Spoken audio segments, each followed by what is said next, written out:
Hello guys, நம்ம game of த்ரோன்ஸை பற்றி தொடர்ந்து பார்த்துட்டு வரோம். டே முதலாக வந்து கேம் ஆஃப் த்ரோன்ஸோட மையக்கரு எங்கே இருக்குது அப்படின்னா, மையக்கரு விண்டர்ஃபெல் தான்.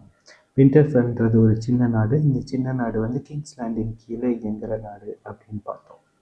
இந்த விண்டர்ஃபெலுக்கு ஒரு ராஜா இருக்காங்க. அப்போலாம் ராஜா முறை தான் இருந்துச்சு.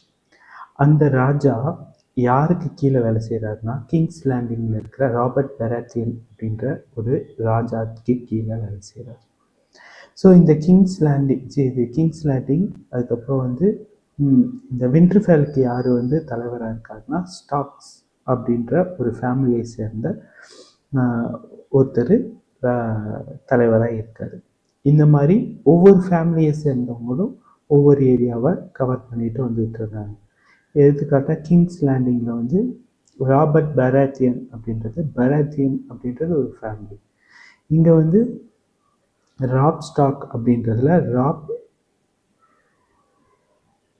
ராப் அப்படின்றது பேர், ஸ்டாக் அப்படின்றது ஃபேமிலி நேம்.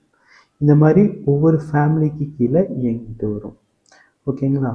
இப்போ விண்டர்ஃபெல் ஒரு ஃபேமிலி ஆட்சி செய்யுது.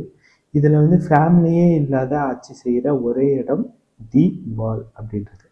இந்த வாலை பற்றியும் எக்ஸ்பிளைன் பண்ணோம். வாலுக்கு அந்தாண்ட இருக்கிறவங்கலாம் வந்து நான் சிவிலைஸ்டு பர்சன் மாதிரி இருப்பாங்க. வாலுக்கு இந்த சைடு இருக்கிறவங்களாம் சிவிலைஸ்டு பர்சன் மாதிரி இருப்பாங்க. ஓகேங்களா? இப்படி ஒவ்வொரு ஃபேமிலியும் ஒவ்வொரு இதாக ஆட்சி செஞ்சு வருது. இதில் ரொம்ப லெகசியோட ஆட்சி செய்கிற லெகசி அதிகமாக இருக்கிற ஒரு ஃபேமிலி இருக்காங்க. அவங்க தான் வந்து